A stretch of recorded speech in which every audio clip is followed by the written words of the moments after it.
स्वामी विवेकानंद को तालियां इसलिए मिली कि बाकी सब लेडीज एंड जेंटलमैन कह रहे थे। जब मैंने रिसर्च किया, मेरी लुई बर्ग नाम की महिला ने 6 ग्रंथ लिखे स्वामी विवेकानंद की विदेश यात्राओं के। Swami Vivekananda in the west new discoveries इस नाम से।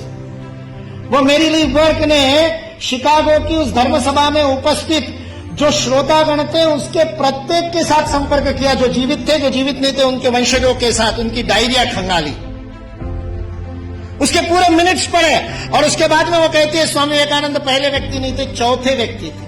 उनसे पहले 3 लोगों ने ब्रदर्स एंड सिस्टर्स नाम का संबोधन किया था। श्रीलंका से एक बौद्ध साधु गए थे, धम्मपाल अंगीकारा, उन्होंने किया था। एक बौद्ध भिक्खु जापान से आए थे, उन्होंने भी यही बंधु और भगिनी वाला संबोधन किया था।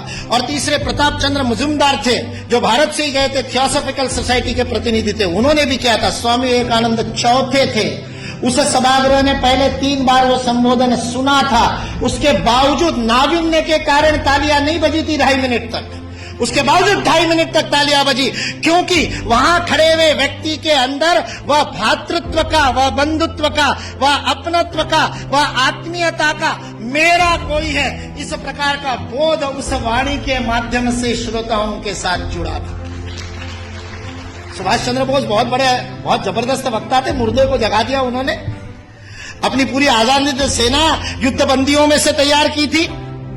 हारे हुए युद्धबंदियों के कैदियों के बीच में ऐसे प्राण फूंकते कि आजाद हिंद सेना की स्थापना हो जाए। वो सुभाष चंद्र बोस कहते आज स्वामी विवेकानंद जीवित होते तो उनके पैरों में मैं बैठा होता।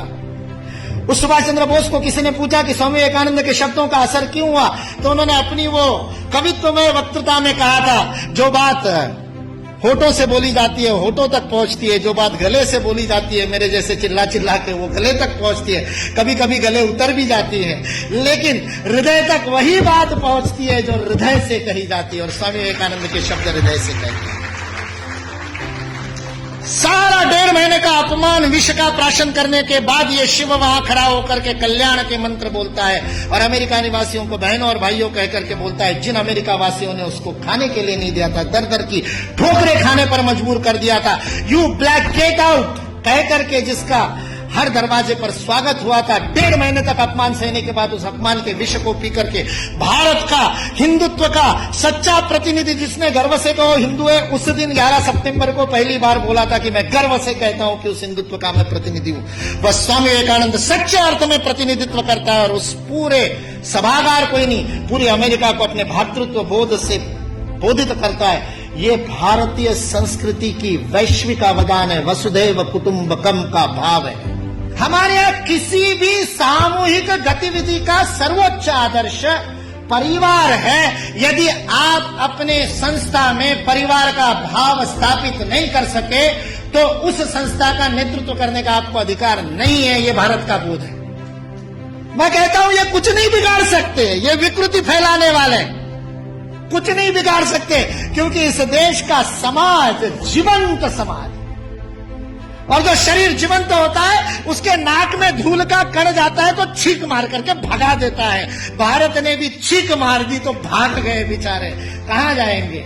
और आज जिस बात के ऊपर हंसते थे उन सारी बातों को स्वीकार करने के लिए विश्व मजबूर है, विवश है। एंगस मेडिसन नाम के एक अर्थशास्त्री को काम दिया गया सन 2000 में। जिस कालगणना की आप दोनों ने बात की, उस कालगणना में 1000 की गिनती बड़ी महत्वपूर्ण थी, क्योंकि बाइबल में लिख दिया कि 1000 वर्ष जब पूरे हो जाएंगे तो मिलेनियम पूरा होगा। और मिलेनियम का बाइबलिकल अर्थ है कि उस दिन वापस आएगा क्राइस्ट, और उसके बाद में सबका जजमेंट होगा और सबको कौन किसने पास में बैठेगा वो तय होगा। और जिसने नहीं माना होगा उन सबको जहन्नुम में भेज दिया जाएगा।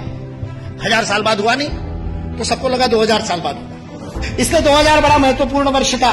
बहुत सारे सम्मेलन हुए सारी दुनिया में, और उन सम्मेलनों के बीच में दुनिया के सर्वाधिक विकसित देशों का जो संगठन है OECD, organisation for economic cooperation and development, जिसके लिए विश्व के सर्वाधिक GDP वाले पहले 7 थे, अब 15 हो गए, 16 हो गए देशों का वह संगठन था। उस OECD ने सन 2000 में एंगस मेडिसन नाम के अर्थशास्त्री को यह काम दिया कि वो विश्व का आर्थिक इतिहास लिखे। और चूंकि उनकी गणना, उनकी हिस्ट्री 0 ईस्वी से शुरू होती है, तो एंगस मेडिसन को भी काम दिया 0 ईस्वी से 2000 ईस्वी तक 2000 वर्ष का आर्थिक इतिहास लिख दीजिए। उस पुस्तक का नाम है economic history of the world millennial perspective by Angus Maddison. OECD.org इस वेबसाइट से आप डाउनलोड कर सकते हैं। 2000 वर्ष का आर्थिक इतिहास लिखा है एंगस मेडिसन ने।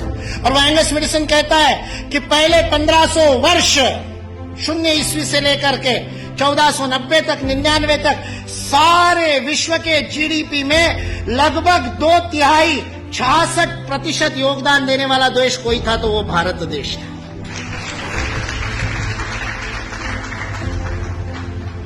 मैं सोच रहा था, इतिहास का मैं विद्यार्थी हूं, आपके जैसा इतना अध्ययन तो नहीं किया, लेकिन मैं सोच रहा था ये 1500 से क्या संबंध है, तो पता चला वास्को दी गामा 1498 में आया था। और मतलब उसने भारत को खोजा, ऐसा हम लोग भी लिखते हैं, तो उससे पहले कोई गुम हो गया होगा। जो गुम हुआ भारत था वो विश्व के 2/3 जीडीपी को प्रोड्यूस करने वाला, और केवल प्रोड्यूस करने वाला नहीं, विश्व को समृद्धि का अवदान देने वाला, वितरण करने वाला विल ड्यूरांड, अमेरिकन इतिहासकार है, 11 खंडों में उसने लिखी है हिस्ट्री ऑफ सिविलाइजेशन। वह विल ड्यूरांड लिखता है सारे विश्व को संपदा का वितरण करने वाला कोई देश होगा तो वह देश भारत देश है। वितरण शब्द प्रयोग किया है, लेन देन नहीं, वितरण करने वाला देश। सारे दुनिया में हमारे व्यापारी जाते थे। वो वास्को दी गामा को भी हमारे ये गुजरात का व्यापारी, वास्को दी गामा ने अपनी डायरी में लिखा है, वो गुजरात का व्यापारी पानी के जहाज लेकर के उसको मिला साउथ अफ्रीका में, उसको तो भारत मिला नहीं था। इसने कहा अच्छा भारत खोज रहे हैं, चलो मैं ले चलता हूं। उसको मसाले भरने थे, इससे वो कालीकट गया, इससे वास्को दी गामा को कालीकट ले गया, नहीं तो भरूच ले आता गुजरात में। फिर हमारे इतिहास वाले लिखते हैं कि वास्को दी गामा भारत को खोजता खोजता भरूच पहुंचा। वास्को दी गामा को भारत के व्यापारी कान्हा भाई ने खोजा, मिल गया, और उसको कहते को भारत खोजना है, चल भाई मैं दिखाता हूं, चल मेरे साथ, और साथ में ले। ये वास्को दी गामा ने अपनी डायरी में लिखा है, वो बेईमान नहीं है, उसको छिपा करके इतिहास की किताबें लिखने वाले बेईमान है। वास्को दी गामा की डायरी का उद्धरण दिए बिना हमारे को गलत इतिहास पढ़ाने वाले बेईमान है। वास्को दी गामा ने तो ईमानदारी से लिखा है, उसने ये भी लिखा है कि उस कान्हा भाई के जहाज मेरे जहाजों से कई गुना अधिक प्रगत थे। 40 खेने वाले लगाने के बाद भी मेरे जहाज को उतनी गति नहीं थी जो उससे 3 गुना बड़े, 3 मंजिल वाला जिसके ऊपर डेक था, ऐसे जहाज को केवल 16 नाविक खेते थे। ऐसा कान्हाबाई का जहाज था। भारत की विज्ञान और तकनीकी की स्थिति अंग्रेज इस देश में आए तब सारे विश्व से अधिक उन्नत थी। ये अंग्रेजों में से कुछ ईमानदार इतिहासकारों ने लिख करके रखा। इसलिए जो इस गलतफहमी में है कि अंग्रेज इस देश में नहीं आते तो भारत में तो कोई विज्ञान ही नहीं होता, वो इस बात को समझ ले कि अंग्रेज इस देश में नहीं आते तो केवल भारत का ही नहीं, विश्व का विज्ञान आज है उससे